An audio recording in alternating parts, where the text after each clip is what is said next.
Olá pessoal, tudo bem? Hoje nós vamos continuar com a nossa leitura do livro Crie o Mundo que Você Quer Ver, de Kenneth Reagan, e vamos estar iniciando o capítulo 7, intitulado Foque nas Promessas Invisíveis. Você já percebeu que quando está andando pela rua, se alguma coisa chama a sua atenção, você de alguma forma se vê seguindo naquela direção? De repente alguém grita com você: Ei, olhe por onde anda! O problema é que você está andando para onde está olhando. O mesmo princípio é verdadeiro em todas as áreas da vida. Aquilo para o que você está olhando é para lá que você está indo. Esse será o seu destino. É por isso que Deus quer que foquemos na sua palavra e não nas nossas circunstâncias. Podemos ter tudo aquilo em que focamos continuamente na palavra de Deus. O apóstolo Paulo nos diz para não fixarmos os olhos nas coisas que vemos ao nosso redor. Em vez disso, precisamos fixar os olhos nas promessas invisíveis de Deus. Não atentando nós nas coisas que se veem, mas nas que se não veem, porque as que se veem são temporais e as que se não veem são eternas. Segundo Coríntios capítulo 4, verso 18. Paulo está nos dizendo para olharmos para as coisas invisíveis de Deus, as coisas que são eternas. Perceba que você é o resultado daquilo que você observa constantemente. Se você olhar para o mal por tempo suficiente, seguirá nessa direção. Se você começar a olhar para a palavra de Deus por tempo suficiente, você se tornará o que a palavra de Deus diz que você é. É por isso que é tão importante tomar posse dos versículos bíblicos que nos dizem quem somos em Cristo. Precisamos olhar para os versículos que dizem nele, a fim de podermos seguir na direção de quem nós somos em Cristo e do que temos em Cristo. Então, podemos nos tornar o que a Bíblia diz que somos. Lembre-se de que para tudo que você olha ou tudo em que coloca o seu coração é o que você fará. Para onde você olha continuamente e o que pensa continuamente é o que você vai receber. Quando anda pela fé, você não foca no que você vê no mundo natural que o cerca. Você mantém os olhos nas coisas que não são visíveis. As coisas eternas da palavra de Deus. Quando eu era mais jovem, se eu visse um carro que eu gostasse quando estava dirigindo, eu parava para apreciá-lo. Estou certo de que muitas pessoas, principalmente os rapazes, se identificam com essa prática. Você estaciona em uma revendedora de automóveis, sai e olha para determinado carro. Você gosta da cor, do interior e de tudo nele. Você abre a porta e senta-se atrás do volante. Você diz: cara, esse carro é demais. Então você olha a etiqueta com o preço e a próxima coisa que diz é: ah, sem chance. Então entra novamente no seu velho carro e vai embora. Mas dentro de alguns dias você volta e olha novamente aquele carro. Se é mulher, você pode voltar para olhar para um vestido ou para uma bolsa que viu na vitrine de uma loja, mesmo quando você não está na revendedora de automóveis ou diante da vitrine da loja. Ainda se vê dirigindo aquele carro ou usando aquele acessório. E se continuar olhando aquele carro, ou aquele vestido, ou aquela televisão, ou seja lá o que for, você deseja por bastante tempo, você encontrará uma maneira de comprá-lo. Você vai para onde está olhando, quer seja em direção positiva ou negativa. As coisas negativas são embrulhadas de forma atraente para chamar a nossa atenção. O diabo quer capturar e desviar a nossa atenção para não olharmos para o que a palavra de Deus diz. Ele sabe que se puder nos fazer olhar para toda espécie de coisas que não seja a palavra de Deus, ele pode nos impedir de receber o que Deus diz, o que é nosso. As palavras de Deus são vida. Manter os olhos na palavra de Deus nos traz vida em todas as áreas, vida ilimitada. Provérbios capítulo 4, verso 20 ao 22 diz: Filho meu, atenta para as minhas palavras, aos meus ensinamentos, inclina os ouvidos. Não os deixe apartar-se dos teus olhos, guarda-os no mais íntimo do teu coração, porque são vida para quem os acha e saúde para o seu corpo. Olhar passagens da Bíblia em diferentes traduções pode nos ajudar a entender melhor o significado. Vamos ver esses 3 versículos em outra versão, na versão livre, tradução livre. Meu filho, preste atenção ao que digo. Ouça atentamente as minhas palavras. Se você tem filhos, sabe quantas vezes você diz a eles: escute-me. Você quer que eles ouçam porque está dizendo alguma coisa importante para eles. Você está dizendo a eles alguma coisa que pode mantê-los longe dos problemas ou conduzi-los na direção certa.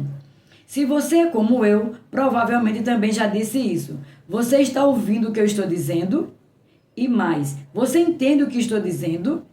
Você está tentando chamar a atenção deles para que entendam que o que você está dizendo é para o bem e a proteção deles. Através do escritor de Provérbios, Deus está tentando chamar nossa atenção.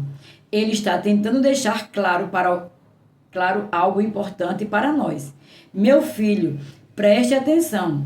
Ele está dizendo: isto é importante agora e para o seu futuro. Ele está deixando bem claro que é muito importante ouvirmos atentamente as suas palavras. O versículo 21: não as perca de vista as minhas palavras, deixe que elas penetrem profundamente no seu coração. Tradução livre. Para onde estamos olhando é o que vamos fazer. É por isso que Deus está nos dizendo para não perdermos de vista as suas palavras. Enquanto continuarmos olhando para elas, elas penetrarão em nós e nos levarão ao lugar para onde queremos ir. Suas palavras nos levarão a um lugar de vida e cura. Finalmente, o versículo 22 diz: porque elas dão vida àqueles que as encontram e cura para todo o seu corpo. Precisamos tomar posse do fato de que, se pudéssemos ver uma coisa na palavra, nós podemos tê-la. Nós podemos ter tudo o que a palavra diz que nos pertence: salvação, proteção, prosperidade, cura e vida abundante. Olhar para a palavra de Deus coloca nosso destino na direção do que a palavra diz que podemos ter. A palavra de Deus é para nós na dimensão espiritual o que o sistema de GPS é na dimensão natural. A maioria dos carros novos hoje possui um sistema de localização. Você pode programar seu destino nele e, enquanto está dirigindo, uma voz lhe dá as instruções para guiá-lo. O sistema de GPS leva você ao lugar exato para onde você quer ir. O sistema de GPS do meu carro não apenas fala comigo, me dando instruções passo a passo, como também me mostra todas as ruas em uma tela. Há uma pequena seta que se move ao longo da rua por onde estou dirigindo para me mostrar onde estou e para onde ir. Se uma curva suave vem a seguir, o sistema mostra que na rua tem uma pequena curva. Amigo, temos o melhor sistema de navegação que existe, a palavra de Deus. Esse sistema de navegação nos levará para onde desejamos ir na vida. Ele nos trará tudo o que necessitamos e ele nos manterá seguro em meio a uma tempestade. Se você mantiver a palavra de Deus diante de você, chegará ao lugar para onde deseja ir. Subtítulo: cada obstáculo é uma oportunidade. É importante você estar ciente do que está olhando. Se está focando nos problemas ou nos obstáculos da vida, você precisa mudar o foco para a palavra de Deus. A palavra de Deus o levará ao seu destino. Vimos como a geração de israelitas que olhou para os gigantes e para as cidades fortificadas na terra prometida foi para onde eles olhavam. O foco deles os manteve cativos. Eles permaneceram no deserto se tivessem mudado o foco para a promessa de Deus sobre a terra prometida. Eles teriam entrado nela com Josué e Calebe. Mas em vez de olhar para o que Deus havia dito, aqueles israelitas olharam para tudo em volta. Eles olharam para os obstáculos em vez de olhar para as oportunidades. Focaram nas circunstâncias e não receberam nada. Toda vez que um obstáculo cruza o nosso caminho, precisamos dizer o que meu pai costumava dizer. E esta é apenas mais uma oportunidade de provar que a palavra de Deus funciona. Cada obstáculo é uma oportunidade e olhar para eles dessa maneira mudará sua perspectiva, mudará a maneira como nos sentimos e a maneira como falamos. Mudará tudo. Em Josué capítulo 1, verso 8, vemos que Josué aprendeu o segredo de poder ver coisas que ninguém mais podia ver, as coisas invisíveis da palavra de Deus. O segredo está em meditar na palavra. Deus disse a ele: não cesses de falar deste livro da lei, antes medita nele dia e noite, para que tenhas cuidado de fazer segundo tudo quanto nele está escrito. Então farás prosperar o teu caminho e serás bem-sucedido. Ver coisas que ninguém mais pode ver era sobre o que Paulo estava falando quando nos instruía ao olhar para a dimensão do invisível, segundo Coríntios 4:18. Quando as outras pessoas estão olhando para os obstáculos, você está olhando para as oportunidades. O que as outras pessoas não veem, você vê. Josué e Caleb se viram vivendo na terra prometida e eles eventualmente possuíram a terra. Encorajo você a começar a se ver com as promessas que Deus tem para você.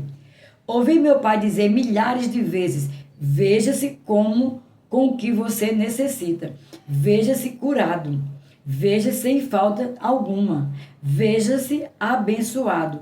Em outras palavras, veja-se possuindo o que é seu de acordo com a palavra de Deus. Quando a próxima geração de israelitas lideradas por Josué entrou para possuir a terra prometida, as circunstâncias e obstáculos não haviam mudado.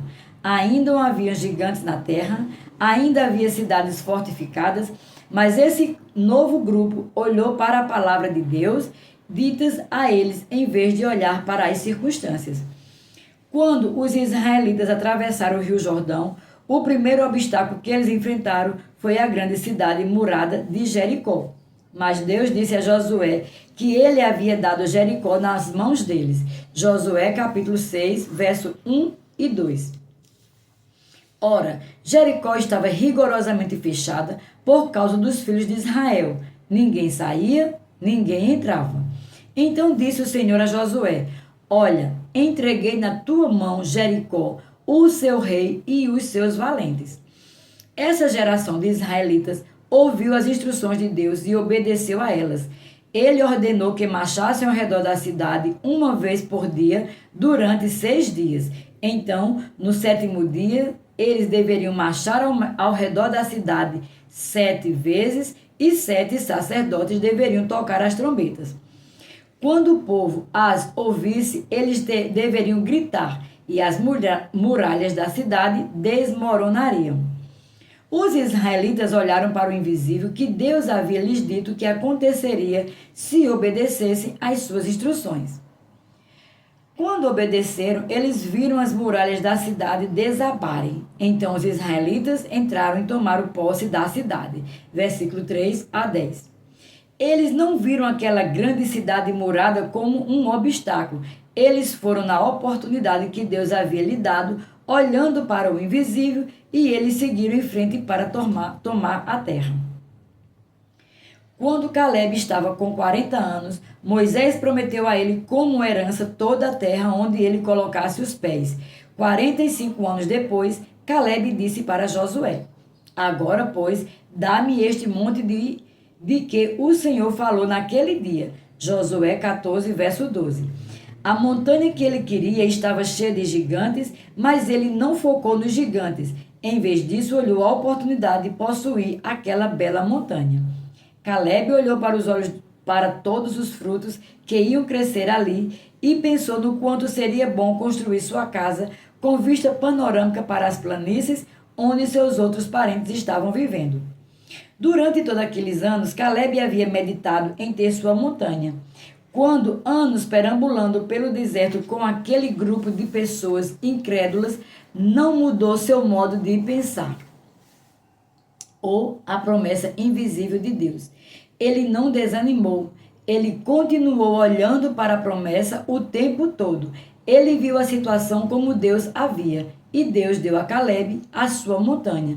Josué 14, do 6 ao 14. Vou dar outro exemplo. Depois que Deus mudou o nome de Abrão para Abraão, que significa pai de muitas nações, Abraão começou a se ver como pai de nações. Por quê? Porque ele acreditava em um Deus que chama à existência as coisas que não existem como se existissem. Romanos 4:17. Até o 21 vai ser agora. Como está escrito, por pai de muitas nações te constituí, perante aquele no qual creu, o Deus que vivifica os mortos e chama à existência as coisas que não existem. Abraão, esperando contra a esperança, creu, para vir a ser pai de muitas nações, segundo lhes fora dito. Assim será a tua descendência. E sem enfraquecer na fé, embora levasse em conta o seu próprio corpo amortecido, sendo já de 100 anos e a idade avançada de Sara, não duvidou, por incredulidade, da promessa de Deus, mas pela fé se fortaleceu, dando glória a Deus, estando plenamente convicto de que ele era poderoso para cumprir o que prometera. Esse versículo nos mostra que Abraão não olhou para as circunstâncias, o fato de ter 100 anos e sua esposa de 90. Ele nem levava estas coisas em consideração. Deus havia mudado seu nome, declarando que ele era o pai de nações. Imagino que muitas pessoas tenham dito: aquele coroa endoidou. Mas não importava para ele o que as pessoas diziam. Quando realmente vemos as coisas como Deus as vê e cremos nas coisas como Deus diz que elas são, não nos preocupamos com o que as outras pessoas dizem. Só nos preocupamos com o que Deus diz. Vamos ver as coisas como o Senhor vê e Ele chama aquilo que deseja à existência. A versão King James diz que Abraão não considerou o próprio corpo. Considerar significa observar plenamente. Abraão recusou-se a observar plenamente o fato de ter 100 anos e não poder ter filho. A Bíblia diz que ele não duvidou da promessa de Deus. Versículo 20. Abraão, Josué e Caleb não olharam nada, a não ser as promessas que Deus lhe dera. Eles não viram nenhuma circunstância ou qualquer situação que conflitava com as palavras de Deus como obstáculos e eles nunca duvidaram. Paramos por aqui, até o próximo vídeo para a conclusão do capítulo 7.